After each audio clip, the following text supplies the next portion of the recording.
വിശുദ്ധ ലൂക്കോസിന്റെ സുവിശേഷം 1-ാം അധ്യായം 8 മുതലുള്ള വാക്യങ്ങൾ. ആട്ടിടയന്മാർ വെളിം പ്രദേശത്ത് തങ്ങളുടെ ആടുകളെ മേയിച്ച് കാവൽ കാത്ത് രാപാർക്കുമ്പോൾ ദൈവത്തിന്റെ ഒരു ദൂതൻ അവരുടെ അരികിലേക്ക് വന്നു നിന്നു. ശേഷം ദൈവ തേജസ് അവരെ ചുറ്റിമിന്നി എന്ന് രേഖപ്പെടുത്തിയിരിക്കുന്നു. ദൈവത്തിന്റെ തേജസ് അവരെ ചുറ്റിമിന്നി. പ്രിയമുള്ളവരെ, ദൈവത്തിന് വേണ്ടി സമർപ്പിക്കപ്പെട്ട, ദൈവത്തിന്റെ ഹിതം നിറവേറ്റുന്ന, ഏവരെയും ആവരണം ചെയ്യുന്ന ഒന്നുണ്ട്. അത് ദൈവത്തിന്റെ തേജസ്സാണ്.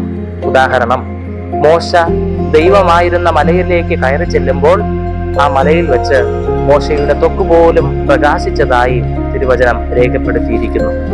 സുവിശേഷത്തിൽ യേശു കർത്താവ് മറുരൂപ മലയിലായിരിക്കുമ്പോൾ ആർക്കും, ഈ ലോകത്തിലെ ഒരു അലക്കുകാരനും അലക്കി വെളുപ്പിക്കുവാൻ കഴിയാത്ത വണ്ണം കർത്താവിന്റെ വസ്ത്രവും കർത്താവും ശോഭിച്ചതായി, പ്രകാശിച്ചതായി വചനം രേഖപ്പെടുത്തിയിരിക്കുന്നു.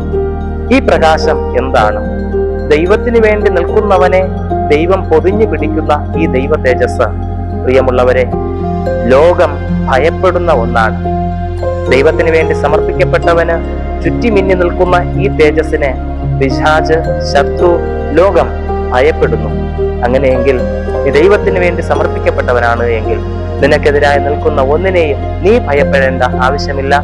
കാരണം നിന്നെ ചുറ്റിമിന്നുന്ന ദൈവ തേജസ് കാരണം നിന്നെ ലോകവും ശത്രുവും സകല പൈശാചികതയും ഭയപ്പെട്ടുകൊള്ളും. അതുകൊണ്ട് ഭയപ്പെടാതെ കർത്താവിൽ ആശ്രയിച്ച് ഒരു ജീവിതം നയിക്കുവാൻ നമുക്കൊരുങ്ങാം. ദൈവം നമ്മെ സഹായിക്കട്ടെ. ആമേൻ.